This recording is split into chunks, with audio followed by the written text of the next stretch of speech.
কিমান আৰু ইফতাৰত ভাজা পোৰা খাই থাকিম, সেই গতিকে আজি ভাবিলোঁ অকণমান হেল্ডি খাওঁ আৰু আজি বনাবলৈ লৈছোঁ খিচিৰি আৰু তাকে আপোনালোকৰ লগত শ্বেয়াৰো কৰিছোঁ।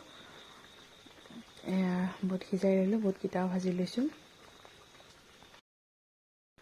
আৰু আনফালে মই কেঁচা বুটটো ৰেডি কৰি আছোঁ। কেঁচা বুটটো মই খাওঁৱেই, খাই ভাল লাগে ইফতাৰৰ পিছত পঢ়ি পেলাই, সেইকাৰণে কেঁচা বুটটো সিজাই লৈছোঁ।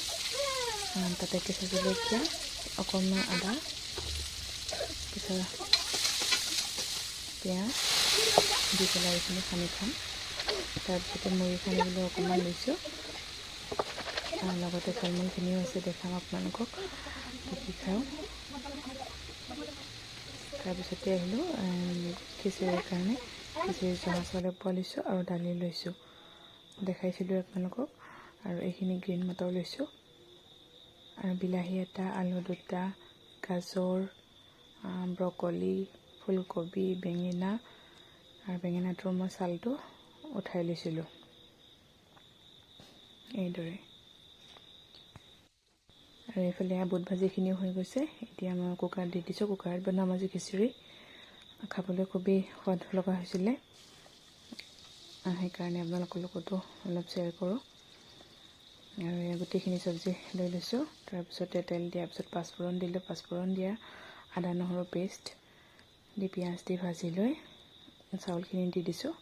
চাউলখিনি 5 মিনিট 10 মিনিটমান সময় ভাজি লৈ তাৰপিছত চব্জিখিনি দি দিম। আৰু মোৰ ল'ৰাই খিচিৰি বেয়া পায়, কিন্তু আজি খিচিৰি খাইছে, কৈছে আম্মা বহুত টেষ্টি হৈছে খিচিৰিখিনি। সি খিচিৰি খাই বেয়া পায়, খালি পোলাও খায়। তাৰপিছতে এইডাল আছিলে আমাৰ ঘৰতে লগা কুঁহিয়াৰ,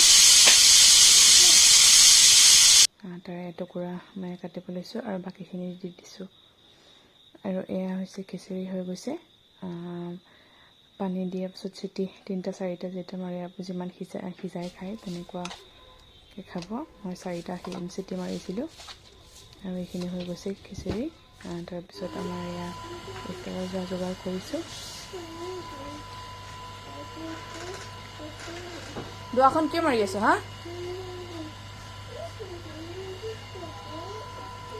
আৰু আজিলৈ ইমানেই আছিলে, বাই।